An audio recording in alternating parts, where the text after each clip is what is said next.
செம்மணி சிந்துபாத்தி மனித புதகுழியின் 10ஆம் நாள் அகழ் பணி இன்று அதிகாலை யாழ் மாவட்ட நீதவான் கௌரவ எஸ் லெனின்குமார் அவர்கள் முன்னிலையில் எடுத்துக்கொள்ளப்பட்டது. சட்ட வைத்திய அதிகாரி செல்லையா பிரணவனுடன் தொல்பொருள் திணைக்கள பேராசிரியர்களும் இணைந்து யாழ் நல்லூர் பிரதேச சபை ஊழியர்களும் இந்த அகழ் பணியில் ஈடுபட்டிருந்தார்கள். புதிதாக 2 மனித எச்சங்கள் அகழப்பட்டு மொத்தமாக 254 மனித எச்சங்கள் இதுவரை மனித எண்பு தொகுதிகள் அகழ்ந்தெடுக்கப்பட்டிருக்கின்றன.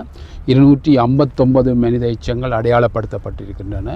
அகழ் பணி நாளை மீண்டும் தொடர்ந்து நடைபெறும். அத்தோடு ஆர்டிஃபெக்ட்ஸ் என்று சொல்லப்படுகின்ற பிற பொருட்கள் 14 இன்று நீதிமன்ற காவலுக்கு கையளிக்கப்பட்டிருக்கின்றது. 82 96 வரையிலான இலக்கமிடப்பட்ட பிற பொருட்கள் நீதிமன்ற காவலுக்கு இன்று வழங்கப்பட்டிருக்கின்றன. நாளை மீண்டும் இந்த அகழ் பணி தொடர்ந்து நடைபெற இருக்கின்றது.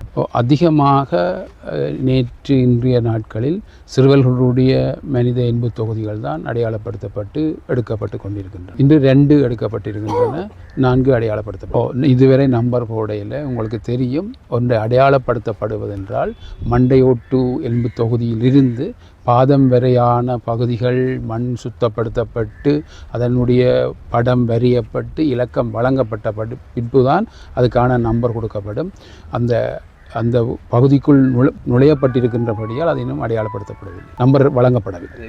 இப்போது அகழ்ந்தெடுக்கப்படுகின்ற பகுதிகள் அகழ்ந்தெடுத்த பிற்பாடு அகனமேடை உடைக்கப்பட வேண்டிய தேவை இருப்பதனால் அது சம்பந்தமாக உரிய அதிகாரிகள் தீர்மானித்து நீதிமன்ற அனுமதியை பெற்ற பிற்பாடு தான் அது சம்பந்தமான நடவடிக்கை மேற்கொள்ளப்பட இருக்கிறது. 3ஆம் கட்ட அகழ் பணியில் என்ன விதமான சான்று பொருட்கள் அது சம்பந்தமாக நீதிமன்ற கட்டுக்காவலுக்கு வழங்கப்பட்டிருக்கிறது.